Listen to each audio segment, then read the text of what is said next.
Hello friends. आज हम जिस टॉपिक पे डिस्कस करेंगे वो बहुत ही इंटरेस्टिंग टॉपिक है और बहुत से स्टूडेंट्स को इसमें बहुत कन्फ्यूज़न होता है।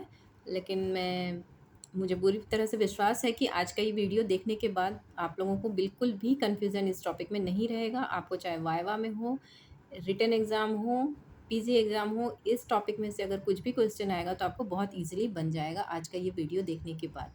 तो स्टार्ट करते हैं।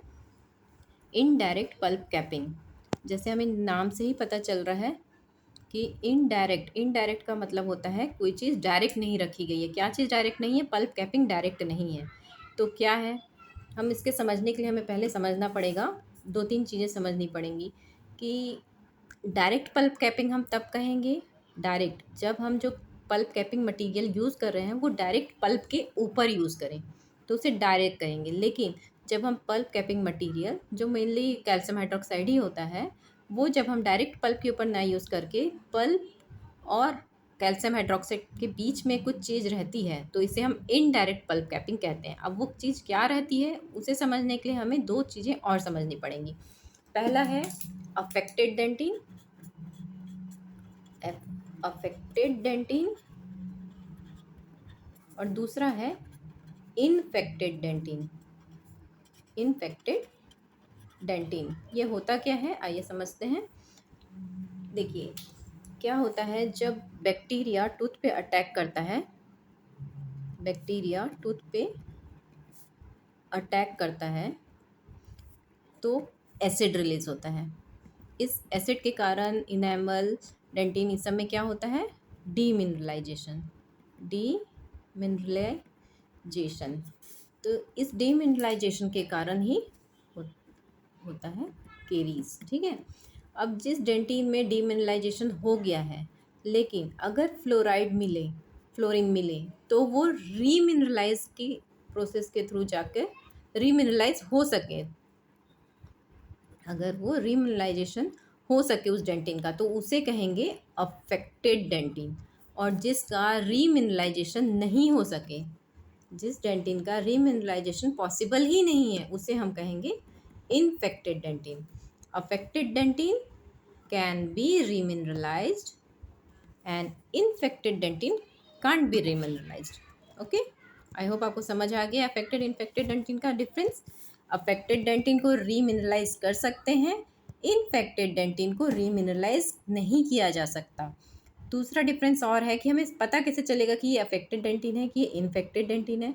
तो इन्फेक्टेड डेंटिन बहुत ही सॉफ्ट होता है, ब्लैक कलर का होता है, लेदरी, लेदर जैसे होता है ना, लेदर के आपने पर्स देखे होंगे, ये बेल्ट वगैरह देखे होंगे, तो वैसे वैसे उसकी कंसिस्टेंसी रहती है। कलर काफ़ी सॉफ्ट होता है, आप प्रोब से लगाएंगे, विद एक्सपीरियंस डेंटिस्ट को समझ आने लगता है कि ये अफेक्टेड है कि इन्फेक्टेड डेंटिन है। ठीक है। तो इनडायरेक्ट पल्प कैपिंग के केस में हमें अफेक्टेड डेंटिन को पहचानना है और अफेक्टेड डेंटिन को छोड़ना है, प्रिजर्व करना है, छोड़ना है, उसको रीमिनरलाइज करना है, उसको रीमिनरलाइज करना है, किसे? अफेक्टेड डेंटिन को। ठीक है। तो हम इधर एक बार फिर समझेंगे कि इनडायरेक्ट पल्प कैपिंग होती क्या है।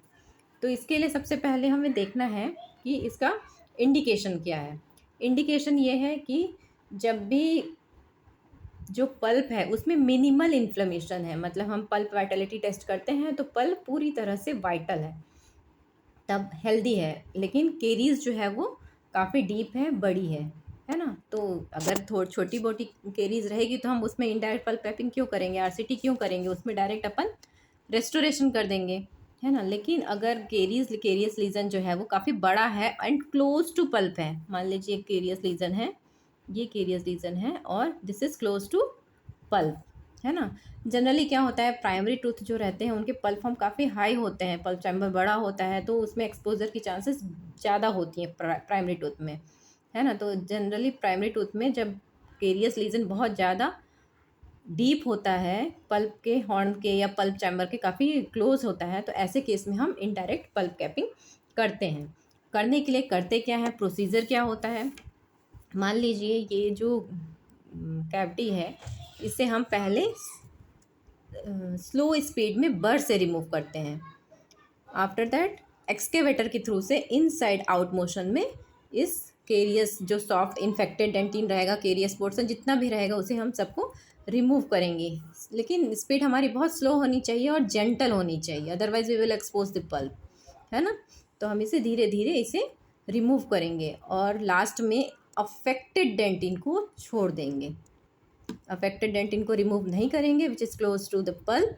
तो इस देख रहे हैं आप यहाँ पे ग्रीन कलर में देख सकते हैं, ये अफेक्टेड डेंटिन है, इसे हमने छोड़ दिया है और इसी के कारण इसे इनडायरेक्ट कहेंगे हम, क्योंकि ये पल्प है और जो मटेरियल हम यहाँ पे डालेंगे उसके बीच में ये डेंटिन है, डायरेक्ट कुछ भी पल्प के ऊपर नहीं रखा गया है, इसलिए इसे इनडायरेक्ट कहेंगे। ठीक है, तो ये हमारा अभी रिमूव हो गया, खाली हो गया, बस थोड़ा सा पल्प है और पल्प के ऊपर डेंटिन बची है। अब इसके ऊपर हम डालते हैं कैल्शियम हाइड्रोक्साइड की पतली सी लेयर।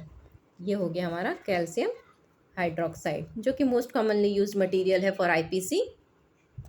ठीक है, ये जो ब्लू में दिख रहा है ये आपका हो गया कैल्शियम हाइड्रोक्साइड की लेयर, और इसके ऊपर अपन लगाएंगे जीआईसी। कौन सा जीआईसी? रेजिन बेस्ड जीआईसी से इसकी कैपिंग कर देंगे। ठीक है, आई थिंक आपको ये प्रोसीजर समझ आ गया।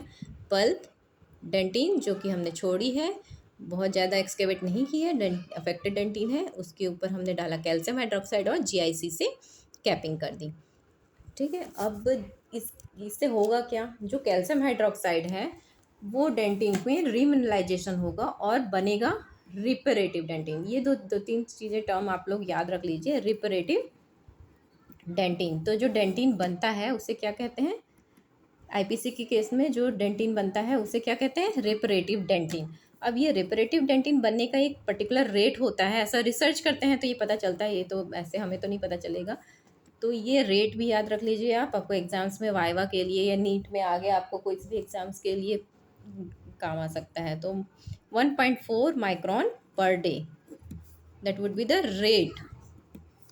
ठीक है, रेट ऑफ डेंटिन फॉर्मेशन। और 390 माइक्रोमीटर ऑफ न्यू डेंटिन बनती है, न्यू डेंटिन बनती है 1 साल में। ठीक है, तो ये चीज़ पता चल गया। तो आपसे पूछे कि मोस्ट कॉमनली यूज्ड कौन सा है, तो कैल्शियम हाइड्रोक्साइड। ठीक है, ये डाइकल नाम से आता है, डाइकल नाम से मिलता है। और पहले क्या होता था, अर्लियर जेडोई यूज़ किया जाता था, लेकिन आजकल और मोस्ट कॉमनली कैल्शियम हाइड्रोक्साइड ही यूज़ किया जाता है। लेकिन आपसे पूछे रिसेंटली क्या यूज़ करते हैं, मतलब नए नए तो एडवांसमेंट होता ही रहता है कुछ कुछ, तो उसमें रिसेंटली क्या यूज़ होते हैं, तो रिसेंटली यूज़ होता है, इसको मैं आप अच्छे से याद रखिएगा इसे, calcium hydroxide based bio ceramic.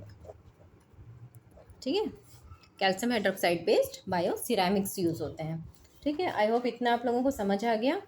Indication मैंने आपको बता दिया था, अब कुछ है कॉन्ट्रा इंडिकेशन। कॉन्ट्रा इंडिकेशन आप समझ लीजिए, इतना वो नहीं है, आप लोगों को पता ही होगा कॉन्ट्रा इंडिकेशन। कॉन्ट्रा इंडिकेशन ये है कि अगर डेंटिन जो है वो बहुत सॉफ्ट है, मतलब इन्फेक्टेड डेंटिन है, सिर्फ इन्फेक्टेड डेंटिन, अफेक्टेड डेंटिन है ही नहीं, तो हम छोड़ेंगे क्या, इसीलिए वैसे केस में हम आईपीसी नहीं कहेंगे। पस है, एक्सुडेट प्रेजेंट है, ग्रॉसली डिकेड टूथ है, या फिर पेरियापाइकल या पल्पल पैथोलॉजी कोई सी भी तरह की है, तो वैसे केस में इनडायरेक्ट पल्प कैपिंग नहीं करेंगे, कुछ दूसरा ट्रीटमेंट उसमें अपन जाएंगे। अब एक दो टर्म्स हैं जो कि वाइवा की दृष्टि से या फिर कुछ अलग कॉम्पिटिटिव एग्जाम की दृष्टि से आपको याद रखने हैं, वो इतने इंपॉर्टेंट नहीं है पर फिर भी पता होना चाहिए। एक होता है डेंटल हीमोग्राम। हीमोग्राम ये क्या करता है, डेंटल हीमोग्राम से हमें पता चलता है पल्पल इन्फ्लेमेशन का, पल्पल इन्फ्लेमेशन का। तो पल्पल इन्फ्लेमेशन का पता कैसे चलता है, डब्ल्यूबीसी काउंट के थ्रू।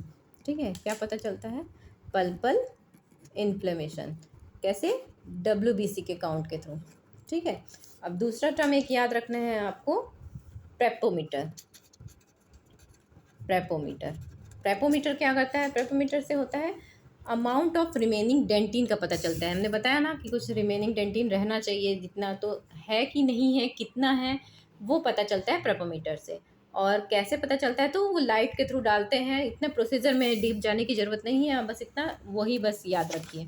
ठीक है, दूसरा याद रखना है कि ये जो प्रोसीजर अपन करते हैं इसमें फर्स्ट स्टेप, कुछ डेंटिस्ट होते हैं जो एक ही स्टेप में करते हैं, मतलब आपके पास पेशेंट आया डीप कैरीज लीजन के साथ आया, आपने पल्प वाइटलिटी टेस्ट की, आपको लगा कि आईपीसी करना चाहिए, किया जा सकता है, रिपेरेटिव मतलब अफेक्टेड डेंटिन प्रेजेंट है, अपन छोड़ करके थोड़ा सा कर सकते हैं। तो आपने उसमें एक्सकेवेट किया, उसे जेंटली आपने कैल्शियम हाइड्रोक्साइड डाला और उसके बाद GIC डाल के परमानेंट पैक करके पेशेंट को भेज दिया, है ना। तो ये एक स्टेप में हो गया। कुछ डेंटिस्ट करते हैं 2 स्टेप में। पेशेंट आया, उनमें पहले हमने एक्सकेवेट किया, जेंटली रिमूव किया केरीज को, जो सॉफ्ट केरीज था वो रिमूव हो गया, उसके ऊपर हमने कैल्शियम हाइड्रोक्साइड डाला और फिर उसके बाद टेम्प्रेरी रेस्टोरेशन देके पेशेंट को भेज दिया और आफ्टर 6 to 8 वीक्स उसे रिकॉल किया फॉर परमानेंट रेस्टोरेशन। ठीक है, तो कुछ डेंटिस्ट ये फॉलो करते हैं और कुछ डेंटिस्ट ये फॉलो करते हैं। सबका अपना अपना थॉट है कि कुछ चाहते हैं कि अगर पेशेंट एसिम्प्टोमेटिक है तो फिर से निकाल करके फिर से नया करने की कोई ज़रूरत नहीं है, उसे छेड़ने की कोई ज़रूरत नहीं है। और कुछ फॉलो करते हैं जो टिपिकल प्रोसीजर तरीका रहता है वही फॉलो करते हैं। तो ये आप कोई सा भी फॉलो कर सकते हैं, आपके ऊपर है और क्लिनिकल एक्सपीरियंस के ऊपर भी ये डिपेंड करता है। अब मैं आपको कुछ नोट्स दिखा देती हूँ, आज के लिए इतना काफ़ी है। नेक्स्ट वीडियो में हम डायरेक्ट पल्प कैंपिंग समझेंगे। और मुझे लगता है कि आपको ये समझ आ गया होगा, आप बोले तो मैं एक बार फिर से रिवाइज करती हूँ। बहुत उसमें इनडायरेक्ट पल्प कैपिंग में पल्प के ऊपर हम कैल्शियम हाइड्रोक्साइड डालेंगे, लेकिन कुछ डेंटिन छोड़ेंगे, कुछ डेंटिन होनी चाहिए कैल्शियम हाइड्रोक्साइड और पल्प के बीच में। इसे हम इनडायरेक्ट पल्प कैपिंग कहेंगे। ये मैंने आपको एकदम सिंपल से लैंग्वेज में बताया, ऐसा कहीं नहीं मिलेगा आपको। बहुत कहना चाहिए कि बिल्कुल लोकल लैंग्वेज में मैंने आपको बताया है कि इसे करते हैं। ठीक है, और ये रहा नोट्स, आप चाहें तो इसके स्क्रीनशॉट ले सकते हैं। ये सब मैंने आपको पहले ही बताया है कि इनडायरेक्ट पल्प कैपिंग का फर्स्ट वो जो रहता है वो preserving the Vitality of pulp रहता है ना। पल्प हेल्दी होना चाहिए और केरीज जो है वो क्लोज टू पल्प होना चाहिए। अफेक्टेड डेंटिन, इन्फेक्टेड डेंटिन के बारे में भी मैंने आपको बताया। फिर ये बैक्टीरिया का जो है रीमिनराइजेशन डीमिनराइजेशन प्रोसेस के बारे में बताया। ठीक है, अब हमें ये ध्यान रखना है कि जो हम छोड़ रहे हैं डेंटिन, वो डेंटिन हम अफेक्टेड डेंटिन ही होना चाहिए। इन्फेक्टेड डेंटिन छोड़ेंगे तो IPC बिल्कुल रॉन्ग चला जाएगा।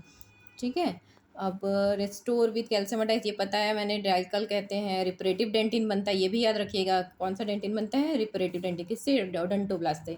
रेट याद रखिएगा, ये आपको मैंने पहले बता दिया है। Calcium hydroxide based bio ceramics आजकल यूज़ करते हैं।